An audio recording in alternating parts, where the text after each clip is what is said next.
ఇట్లా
ఈ మహిళలు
పేరు వరలక్ష్మి కమలాపురం గ్రామం.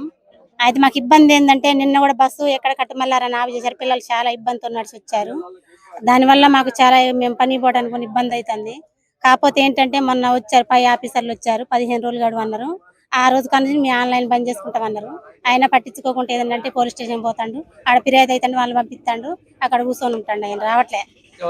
టీవీ కాంట్రాక్టర్ టీవీ చారి కానీ గంట రమేష్ కానీ రావట్లే. పై ఆఫీసర్లు కూడా మళ్ళీ పట్టించుకోవట్లేదు. మీరేం చేయాలమ్మా, మీరు ఏదన్నా చేసుకోండి అనేసి వాళ్ళు అన్నారు.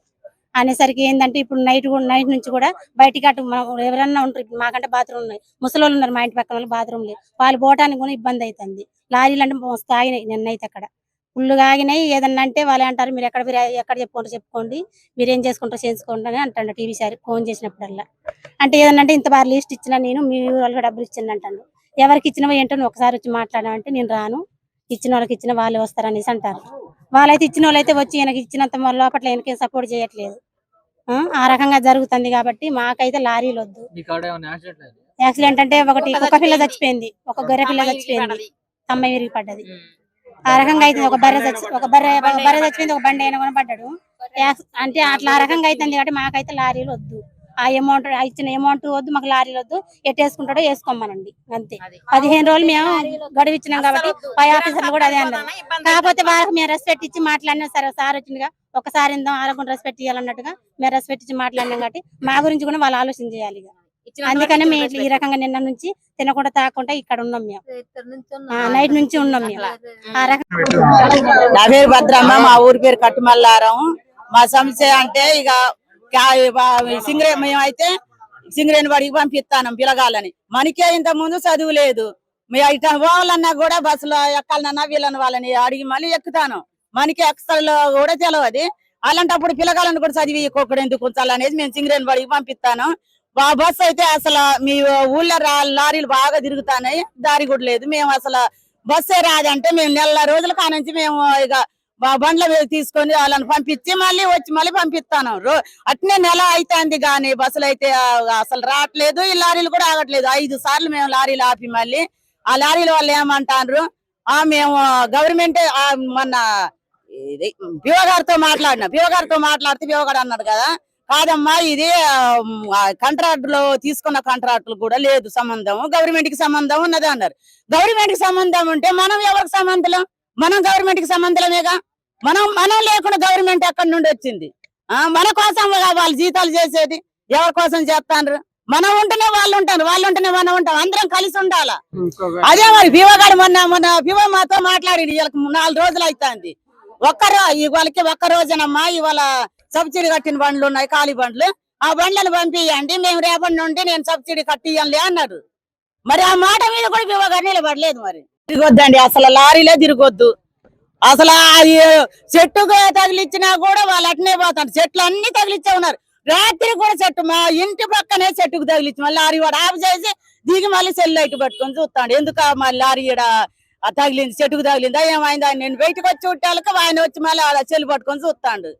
మరి అలాంటప్పుడు మనిషి పొద్దా కష్టపడుకొని రూపాయి పనికి పోతాను, 10 రూపాయలు పనికి పోతేనే ఒక 5 రూపాయలు పెట్టి మళ్ళీ తాగేటోడు తాగుతాడు. ఈ రోజులలో వాడు తాగి తలా పోసుకొని సొరుక్కుంటా ఎట్లా వస్తా ఉంటాడు. బాడీకి పోయి తగిలితే ఆ పరిస్థితి ఎట్ట అయింది?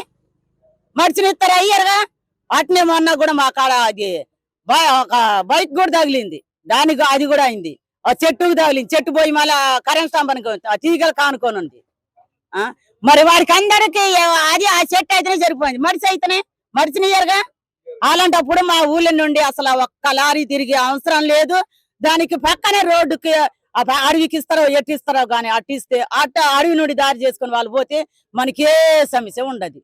అన్న న్యూస్ మిత్రులకు ఒక్కటే నేను తెలియజేసేది ఏమంటే, ఇటు ర్యాంపు ఉండడం వల్ల స్కూల్ బస్సులు రావట్లేదు, ప్లస్ ఏంటంటే అంబులెన్స్లు రావాలన్నా ఏ రావట్లేదు. మేము ఒక మందు కట్ట తీసుకురావాలన్నా కూడా చాలా ఇబ్బంది అవుతుంది. ఈ ర్యాంపుల వల్ల రోడ్డు మొత్తం నాశనం అయింది. పోసిన రోడ్డు కొంత పోసారు, 1.5 కిలోమీటర్ పోసారు, అది కూడా డ్యామేజ్ అయిపోయింది. మేము ఏదైనా ఒక మందు కట్ట తీసుకురావాలంటే బైక్ మీద అసలు తీసుకొచ్చే పరిస్థితి లేవు.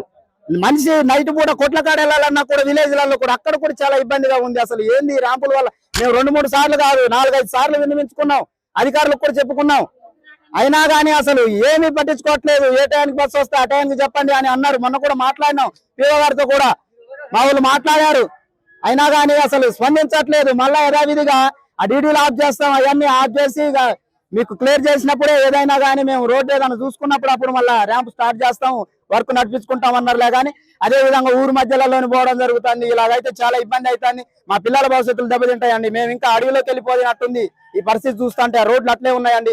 సిటీకి ఇంత దగ్గర 2 కిలోమీటర్స్ ఉన్నాం మేము దగ్గరలోనే. అయినా కానీ మా సమస్య అనేది ఎంత చెప్పినా కానీ సార్ వాళ్ళకి ఇప్పుడు అన్నలు మీడియా వాళ్ళకి చెప్పుకుంటున్నాం కానీ వస్తున్నాయి, కానీ అధికారులు ఎందుకు స్పందించట్లేదు మాకు ఇది అర్థం కావట్లేదండి. ఎందువల్ల ఏందనేది అసలు ఏంటి రేపు పొద్దున ఏమైనా కానీ అంబులెన్స్ కూడా వచ్చే పరిస్థితి లేదు. ఈ విధంగా చేస్తే ఎట్లా మరి? అధికారులు ఉన్నారా లేదా అనేది అసలు ఏం తెలవట్లేదు. చెప్తున్నాం, పట్టించుకోవట్లేదు. ఎందువలన ఏదైనా అంటేనేమో కొద్దిగా భయభ్రాంతులకు గురి చేస్తున్నారు ప్రజల్ని, లేకపోతే ఆయనకి ఇంత ఇచ్చాం ఈయనకి ఇంత ఇచ్చామంటారు. ఎవరికి ఇచ్చారని దేనికి ఇచ్చారు ఏందనేది మాకు తెలియదు. కాకపోతే ఏంటంటే మాకు అనేది కొద్దిగా మందు కట్ట తెచ్చుకోవడానికి బాగుండాలా, రేపు పొద్దున కొట్ల కాడ కూరగాయలు వెళ్ళి తెచ్చుకోవడానికి కూడా బాగుండాలండి. ఇలాగైతే మాకు చాలా ఇబ్బంది అవుతుంది. కొద్దిగా చూడండి సార్.